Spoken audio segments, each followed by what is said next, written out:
उन लोगों को वैक्सीन दिया जाएगा। और एक पार्टी के जो नेता हैं वो बोले वैक्सीन में गड़बड़ी है। तो अब तय हुआ है कि भाई बने आदमी सबको नेतू लोग को पहले वैक्सीन लगाया जाए, ठीक है, और ताकि सब लोग ये करके आए। बुजुर्गों को देना है, बीमार लोगों को देना है। आप लोग भरोसा रखिए, मोदी जी हैं, एक एक आदमी तक वैक्सीन पहुंचेगा, एक एक आदमी का जान की रक्षा होगी, सुरक्षा होगा, और एक एक आदमी इस जंग को हम लोग जीतने में सफल हो पाएंगे। लोग भेदभाव करते हैं, हम लोग भेदभाव करने के लिए नहीं आए हैं, हम लोग काम करने के लिए आए।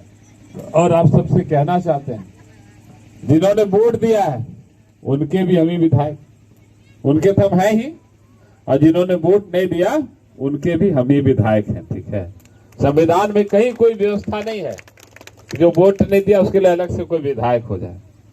और मैंने पहले भी संकल्प लिया है कि मेरे पास कोई भी व्यक्ति मदद के लिए आएगा, वोट दिया हो चाहे वोट नहीं दिया हो, हमारे भाजपा एनडीए में हो चाहे नहीं हो, उसे आंख में पट्टी बांधकर उसकी मदद करेंगे। हम देखेंगे कि आदमी सामने वाला कौन है, वो हमारे पास आएगा और उसकी हम मदद करेंगे। और आप सबों से कहते हैं कि नरेंद्र मोदी से अच्छा नेता, भारतीय जनता पार्टी से अच्छी पार्टी और कमल निशान से अच्छा निशान आपको दुनिया में कहीं मिलने वाला नहीं है। हम किसी जाति का समीकरण बना करके नहीं चलते। एक खास पार्टी है, कांग्रेस पार्टी है, तुष्टीकरण की राजनीति करती है। लालटेन पार्टी है जो माई समीकरण बना के चलती है, मुस्लिम यादव का समीकरण बना करके चलती है। आप बताइए, दो जाति का से देश चलता है, समाज चलता है, बाकी जाति के लोग कहाँ जाएंगे? हम लोग कोई जाति समीकरण बना करके नहीं चलते हैं, बना के चलने वाले भी पछता रहे हैं। अब ऐसे लोगों से कहना चाहते हैं, आइए नरेंद्र मोदी के सपनों का भारत बनाइए, पंडित दीनदयाल उपाध्याय के सपनों का भारत बनाइए, क्योंकि हमारा नारा कोई समीकरण नहीं है, हमारा नारा सबका साथ, सबका विकास और सबका विश्वास। हम आए हैं, हम सब काम करेंगे। अभी विनोद भैया बता रहे थे, ऋषिकेश जी और विवेका जी सब बता रहे थे आपको कि हम किन्हीं को स्कूल चाहिए, किन्हीं को अस्पताल चाहिए, किन्हीं को नाली चाहिए, किन्हीं को एनएच चाहिए, तो किसी को एनटीपीसी पावर स्टेशन चाहिए, किसी को 4 लेन चाहिए, तो किसी को फूड पार्क चाहिए, किसी को टेक्सटाइल पार्क चाहिए, किसी को डिग्री कॉलेज चाहिए। लेकिन मुझे पता है इस भीड़ में कुछ माताएं हैं, कुछ हमारे अभिभावक हैं, बुजुर्ग हैं, उन्होंने इस उम्मीद से मुझे वोट दिया है, मेरा यह बेटा ललन कुमार एमएलए बन जाएगा तो मेरा पेंशन चालू करवा देगा। मुझे उनका पेंशन भी चालू करवाना है, मैंने कई किया, सबसे पहले उनका काम स्टार्ट किया है। आज हम वोट के लिए पहले थे, चुनाव जीतने से पहले वोट के लिए काम कर रहे थे, वोट मांग रहे थे। उस समय मेरा धर्म ही वोट था, लेकिन मेरा अब जो विधायक हो गए हैं, जनता के नौकर हो गए हैं, अब मेरा अब धर्म है जनता की सेवा करना। मित्रों, वैसे माता पिता की सेवा कर रहे हैं, पेंशन रथ निकाले हैं, 10 लड़के इस काम में लगे हुए हैं, घर तक जाकर के लोगों का काम करवा रहे हैं। ऐसे माता पिता का विनोद भैया काम हो रहा है, पता नहीं भगवान 5 साल हमारे बीच उनको रहने देंगे कि नहीं रहने देंगे, अगले 2025 में मुझे वोट देंगे कि नहीं देंगे। इसलिए सबसे पहला उनका अरमान, उनकी इच्छा, उनका शौक ईश्वर पूरा करे। इसलिए सबसे पहला काम हमने पेंशन का स्टार्ट। कुछ विधवा बहनों ने मुझे वोट दिया, ये भाई विधायक बनेगा, मेरा पेंशन चालू करवाएगा, घर बनवा देगा, राशन कार्ड बनवा देगा। ये सारा काम हो रहा है। हमने अपने कार्यकर्ताओं से कह दिया है कि हम डेवलपमेंट का काम, रोड और नाली पीसीसी का काम आपके पंचायत में, आपके गांव में तब तक नहीं करेंगे जब तक एक एक बुजुर्ग, एक एक विधवा, एक एक विकलांग का पेंशन और राशन कार्ड चालू नहीं आता, उसको मिल नहीं जाता है। इसलिए सब मिलकर के इस काम को आगे बढ़ाइए, करेंगे, सब करना है। आप यकीन रखिए, हम जब विधायक नहीं थे तो भी आपका ये चापा कलम ठीक करवा दिए थे। हम चापाकल ठीक करवा दिए, सरकारी इंजीनियर बेच करके, सरकारी मिस्त्री बेच करके, लेकिन आप समाज के लोग उसका पानी का निकास का व्यवस्था नहीं करवा सके, इस वजह से फिर चापाकल बंद हो गया। हम हजारों चापाकल को ठीक करवाए, आगे भी हम कहते हैं इस समस्या को रोबेल जी, बाकी यहाँ समाज के लोग जल्दी से सॉल्व करिए कि निकासी का क्या समस्या, क्या समाधान हो सकता है इस समाज में। चाहे पानी की समस्या हो, सड़क की समस्या हो, बिजली की समस्या हो, शादी विवाह भवन की समस्या हो, किसी भी तरह की समस्या हो, हमको लिखित आवेदन हमको दीजिए, भिजवाइए, हम उस सारी समस्या को समाधान करने के लिए काम करेंगे। और हम समाज को जोड़ने के लिए आए हैं। हमने कह दिया मौलवी साहब कि न हिंदू, न मुस्लिम, न सिख, न ईसाई, न बैकवर्ड, न फॉरवर्ड, न अगड़ा, न पिछड़ा, न गरीब, न अमीर, कोई लड़ाई इस देश में नहीं, कोई इस समाज में कम से कम फिर 35 में तो नहीं चलेगा। हम सबको जोड़ने के लिए आए, तोड़ने के लिए नहीं आए हैं, क्योंकि मुझे नरेंद्र मोदी के सपने को साकार करना है। सबका साथ, सबका विकास और सबका विश्वास, हमको सबको लेकर चलना है। और गलत लोगों की तो कोई खैर नहीं है। 12 बजे रात में भी आपको कोई परेशानी हो, वो मेडिकल इमरजेंसी हो जाए, किसी की तबीयत खराब हो जाए, पैसा बर्बाद मत करिए, मुझे फोन करिए। फिर 35 मायागंज से लेकर के पटना और दिल्ली के एम्स तक मेरे फोन पर आपका इलाज होगा। आप निश्चिंत रहिए और बेहतर इलाज होगा, ठीक है। 12 बजे रात में भी कोई ताना फाड़ी, पुलिस कोई तंग करे, घबराने की जरूरत नहीं है, घबराने की जरूरत नहीं है। मैं इसको ललन पासवान को फोन करी, फोन रिसीव होता है। खाली कहीं गप करना है तो फोन नहीं कराएगा मेरा पीए बात। जल्दी दिखाइए ना भाई, ऑनलाइन जमाना है। अब इस पर सरकार से अभी पटना जाते हैं दौड़ के ये सब काम के लिए। अभी मनोज जी सो ही नहीं पाते हैं, न पटना में, यहाँ वहां भी दौड़ के काम करना पड़ता है। तो वहां पर सरकार का आदेश भी निकल गया और 12 बजे रात में कोई परेशानी हो, देखिए सरकार का आदेश लेटर आ गया। फोन किया गाड़ी में, सेक्रेटरी भाई हम निकाल दिए हैं उसको। बाकी भी जो नदी है, बाकी भी किसानों के लिए कोई समस्या हो, सिंचाई की समस्या, उसको करा लीजिए।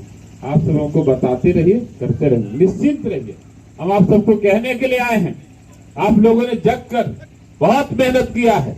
हमको चुनाव हराने के लिए एक से एक शक्ति, एक से एक ताकत लगी हुई थी। काफी बड़े बड़े लोग हमको चुनाव हराना चाह रहे थे, करोड़ों रुपया लेकर के यहाँ पर बैठे हुए थे। पूर्व विधायक बागी बना हुआ था।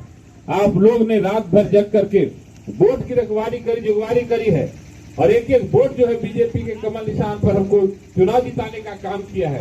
आपको हम कहने के लिए आए हैं कि आपने बहुत जग लिया, आपने मुझे विधायक बना दिया, आपका काम समाप्त हो गया। अब मेरा काम शुरू हुआ, आपका भाई, आपका बेटा, आपके विधायक का काम शुरू हुआ। आप अपने विधायक का काम देखिए। आपको कहने के लिए आप जगिए नहीं, सोइए। खेती बाड़ी, बिजनेस, व्यापार, पढ़ाई लिखाई करते हुए 7-8 घंटे की अच्छी नींद सोइए, क्योंकि सेहत के लिए सोना भी बहुत जरूरी है। आप सोएंगे नहीं तो बीपी का बीमारी हो जाएगा, शुगर का बीमारी हो जाएगा, कोलेस्ट्रॉल का बीमारी हो जाएगा, थायराइड, तरह तरह का बीमारी हो जाएगा। सोना बहुत जरूरी है। आप चैन से सोइए। जगना होगा, आपका या बेटा, आपका भाई, आपका विधायक जग करके आपके हक अधिकार की रखवाली करेगा, आपकी जिम्मेवारी लेता है। 12 बजे रात में मुझे याद करेंगे, हम सीधे यहाँ पर चले आएंगे। आप ही के पास पहुंचने के लिए मुझे सरकार ने सारी व्यवस्था दी है। इतने फौज मशीन गन ले लेकर के खड़े हैं। अब जितनी फोर्स चाहे उतनी फोर्स लगा करके आपकी हक और हित की रक्षा करेंगे। आपको डरने की कोई जरूरत नहीं है, कोई डरा नहीं सकता गरीब को। नरेंद्र मोदी के रहते हुए, नीतीश कुमार के रहते, तारकेश्वर भगत, रेणु देवी, सुशील मोदी, शाहनवाज हुसैन के रहते हुए आपको डरने की जरूरत नहीं है। अब तो यहाँ का बेटा जो लोकप्रिय सांसद शाहनवाज जी थे, पहले देश की उनको जिम्मेवारी दी गई थी, अब जो है वो बिहार की राजनीति में आ गए हैं और वो बिहार को संभालने का काम करेंगे और भागलपुर पीरपैंती का विशेष विकास होगा, ये हमें पूरी उम्मीद है। और मैं हम लोग लगे हुए हैं, पूरी कोशिश है। कोरोना से हम लोगों ने सीखा है, हालांकि एक विधायक के बस की बात नहीं है, लेकिन हम लोग एक लगातार बात कर रहे हैं। जिस तरह से हमारे आदरणीय प्रधानमंत्री जिन्हें आत्मनिर्भर भारत की बात कही है, हमारे मुख्यमंत्री, हमारे उप मुख्यमंत्री जी ने जिस तरह से आत्मनिर्भर बिहार की बात की है, उसी तरह से आपका यह भाई, आपका बेटा, आपका विधायक आत्मनिर्भर पीरपैंती विधानसभा की बात रख रहा है केंद्र से। हम यहीं पर रोजगार चाहते हैं, हमें यहीं पर चाहिए रोजगार। समाज की सबसे बड़ी समस्या है कि हमारे बच्चों को बाहर कमाने के लिए जाना पड़ता है। बाप बड़े अरमान से बेटा को जन्म देता है, माँ बाप मिल करके, बाप उसकी परवरिश करता है, पोसता पालता है, माँ उसको बड़ा करता है। और बेटा जब बड़ा होता है, जब उसकी शादी ब्याह हो जाती है, अब शादी ब्याह होगा, 2 बच्चा हुआ उसको, अब घर चलाने के लिए, सबका पेट भरने के लिए उस बच्चे को दिल्ली और गुजरात जाना पड़ता है। ये सबसे बड़ी समस्या। अब जो बाप एक शौक से इसके जन्म पर कितना खुश हुआ होता है, बेटे के जन्म पर, बेटा है, बड़ा होगा, सियाना होगा, मेरे पीठ पर सहयोग करेगा, खड़ा रहेगा, काम देगा। बाप जब मुसीबत में है, बाप जब सकेता में है, बाप जब भीड़ में है, बाप जब परेशानी में है, बेटा को याद करता है। तो आज बेटा रहता तो पीठ पर हमको मदद करता।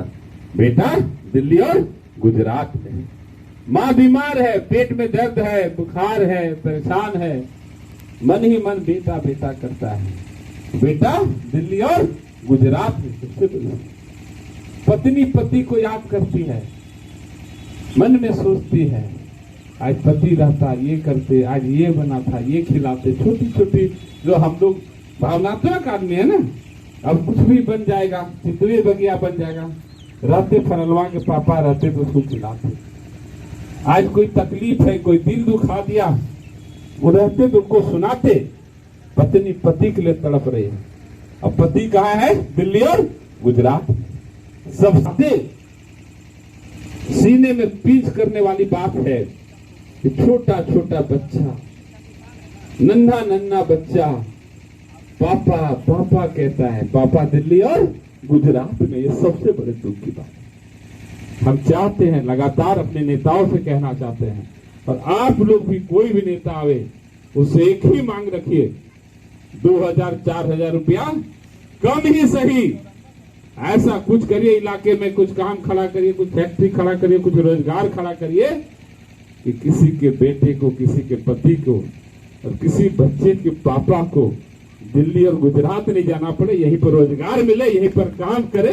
ऐसा काम करिए। घर बसा रहे, घर उजड़ जाता है, बहुत तकलीफ की बात, बहुत तकलीफ की बात। लोकल में काम मिलेगा, शाम में 2 मुट्ठा माँ पिताजी को मल भी दीजिएगा, माँ का ख्याल रखिएगा, पत्नी के साथ प्यार से जीवन बिताइएगा, बच्चों को भी सुबह शाम पढ़ने बैठाइएगा, कभी मेला घुराने ले जाइएगा। यही जिंदगी, इसी के लिए जन्म लिए।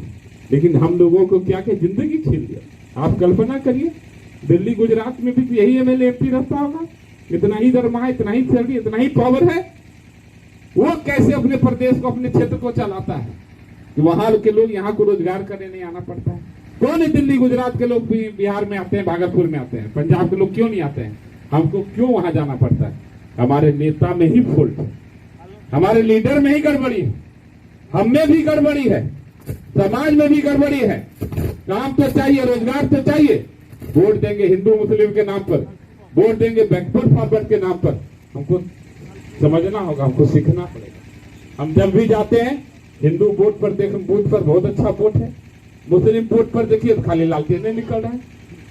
कोई गांव ऐसा नहीं है जो मोदी को पसंद करता हो, कोई गांव ऐसा नहीं है जो ललन को पसंद करता। मौलवी साहब जी से 2-4 आदमी दे दिया, ये भी गाली सुनते होंगे, भाजपा वोट दे के आया है, जहन्नुम में जाएगा, जमात में खड़ा होगा, इसको गाली पड़ता होगा। एक विधायक का बस का काम नहीं है, विधायक के बस का काम नहीं है, लेकिन ये काम असंभव ही नहीं है। अपने पूरी जीवन लगा देंगे, आप लोगों के लिए यहीं पर कुछ जुगाड़ करने का कोशिश करेंगे। आप सब इसी तरह से प्यार और समर्थन देते रहिए। देखिए ईश्वर हमको कितनी शक्ति देते हैं, कितना हमको जस देते हैं। हमारी पूरी कोशिश रहेगी, और हम आप सबको वादा करने, वचन देने आए हैं। मेरे पास आपके सेवा के लिए, आपके विकास के काम करने के लिए जिंदगी में दूसरा कोई काम है ही नहीं। हम न कोई ठेकेदार है, न कोई रंगदार है, न कोई दलाल है, न कोई नवाब है, न कोई रईस है। हमको किसी चीज का शौक नहीं है, हमको आपकी सेवा की शौक है। लोग बोलते हैं विधायक जी आप इतना बोलते हैं, मत बोलिए, कोई फायदा नहीं है। वोट तो देगा हिंदू मुस्लिम के नाम पर, वोट मिलेगा बैकवर्ड फॉरवर्ड के नाम पर, वोट मिलेगा मोदी और नीतीश कुमार के नाम पर। बवाने छिसवाने से क्या फायदा है? बोले हम भी जानते हैं वोट तो उसी सब पे मिलेगा, लेकिन चूंकि हम राजनीति इसलिए आए हैं, हम लोगों के जीवन को बदलना चाहते हैं, हम उसके जीवन में रोशनी लाना चाहते हैं। हम कहीं मजा आता है हम किसी दिन अगर क्षेत्र किसी कारण से नहीं निकल पाते हैं, चाहे वो गाड़ी नहीं रहने के कारण, चाहे हमारे लोग साथी लोग किसी और काम में लग जाने के कारण, चाहे सुरक्षा व्यवस्था की कमी के कारण हम जिस दिन नहीं निकल पाते हैं उस दिन हमको बहुत अफसोस होता है। हमको लगता है कि बहुत बीमार पड़ गए, बहुत बड़ा अपराध हो गया, बहुत बड़ा गुनाह हो गया कि हम आज 2-4 हजार लोगों से नहीं मिल पाए, नहीं देख पाए, उनका दर्शन नहीं कर पाए, क्योंकि हमको आपके बीच आकर आपका काम करके ही मजा आता है। आज भी हम गए चंडीपुर पहाड़ी टोली में, हम घूर रहे हैं, एक एक गरीब के घर जा रहे हैं, देख रहे हैं। एक बहन खाना खा, उसका थाली छीने हैं, और थाली से देखे, छीने नहीं, मुट्ठी थाली देखे, थाली में सिर्फ साग और भात है। साग भात से ही उसका संतुलित आहार नहीं हुआ, साग भात से उसको सारा पौष्टिक उसको नहीं मिलेगा। हमको बड़े शर्म के साथ हमने फेसबुक पर लिखा है, तो लोकतंत्र के नाम पर काला धब्बा है ये। आजादी के 70 साल बाद भी आज गरीब को भर पेट एक पौष्टिक और संतुलित आहार भोजन भी नहीं मिल पा रहा है। ये लोकतंत्र के नाम पर सबसे बड़ा धब्बा है। हमको इन सब चीजों पर काम करना है, एक एक चीज पर नजर रखें मित्रों। बस आप इसी तरह से मुझे समर्थन और सहयोग करते रहिए, और परेशान होने की जरूरत नहीं है। रोबेल जी को मैंने कहा था, ना मंच की जरूरत है ना माइक की जरूरत है, बस यूं ही जैसे जाते थे वैसे मिलेंगे। हम करीब करीब चुनाव जीतने के बाद जो लोगों की शिकायत होती थी